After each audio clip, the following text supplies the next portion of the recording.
Once upon a time there lived a man with one daughter, and he made her work hard all the day.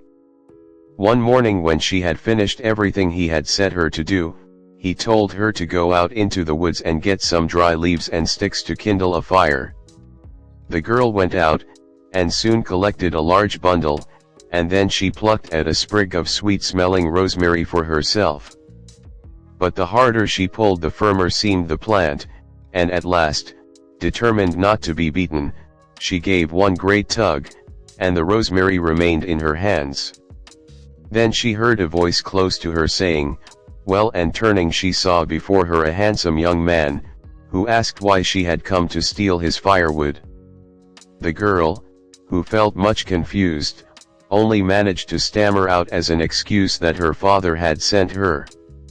"Very well," replied the young man, "then come with me."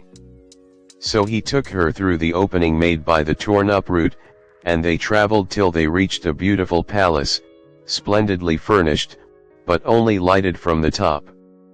And when they had entered, he told her that he was a great lord, and that never had he seen a maiden so beautiful as she, and that if she would give him her heart they would be married and live happy forever after. And the maiden said yes, she would, and so they were married. The next day the old dame who looked after the house handed her all the keys, but pointed her out one that she would do well never to use, for if she did the whole palace would fall to the ground, and the grass would grow over it, and the damsel herself would be remembered no more. The bride promised to be careful, but in a little while, when there was nothing left for her to do, she began to wonder what could be in the chest, which was opened by the key. As everybody knows, if we once begin to think we soon begin to do, and it was not very long before the key was no longer in the maiden's hand but in the lock of the chest. But the lock was stiff and resisted all her efforts, and in the end she had to break it. And what was inside after all? Why, nothing but a serpent's skin, which her husband, who was, unknown to her, a magician, put on when he was at work, and at the sight of it the girl was turning away in disgust, when the earth shook violently under her feet, the palace vanished as if it had never been, and the bride found herself in the middle of a field, not knowing where she was or whither to go. She burst into a flood of bitter tears, partly at her own folly, but more for the loss of her husband, whom she dearly loved. Then, breaking a sprig of rosemary off a bush hard by, she resolved, cost what it might, to seek him through the world till she found him. So she walked and she walked and she walked, till she arrived at a house built of straw. And she knocked at the door, and asked if they wanted a servant. The mistress said she did, and if the girl was willing she might stay. But day by day the poor maiden grew more and more sad, till at last her mistress begged her to say what was the matter. Then she told her story, how she was going through the world seeking after her husband. And her mistress answered her, "Where he is, none can tell better than the sun, the moon, and the wind, for they go everywhere."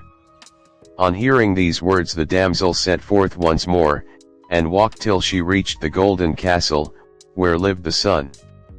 And she knocked boldly at the door, saying, "All hail, O sun! I have come to ask if, of your charity, you will help me in my need. By my own fault have I fallen into these straits, and I am weary, for I seek my husband through the wide world." "Indeed," spoke the sun, "do you, rich as you are, need help, but though you live in a palace without windows, the sun enters everywhere, and he knows you." Then the bride told him the whole story and did not hide her own ill-doing.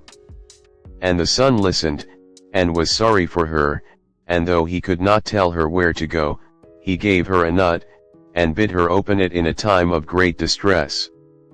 The damsel thanked him with all her heart, and departed, and walked and walked and walked, till she came to another castle, and knocked at the door, which was opened by an old woman. "All hail," said the girl. "I have come, of your charity, to ask your help. It is my mistress, the moon, you seek. I will tell her of your prayer." So the moon came out, and when she saw the maiden she knew her again, for she had watched her sleeping both in the cottage and in the palace.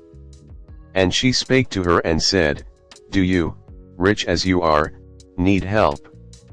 Then the girl told her the whole story, and the moon listened, and was sorry for her, and though she could not tell her where to find her husband, she gave her an almond, and told her to crack it when she was in great need.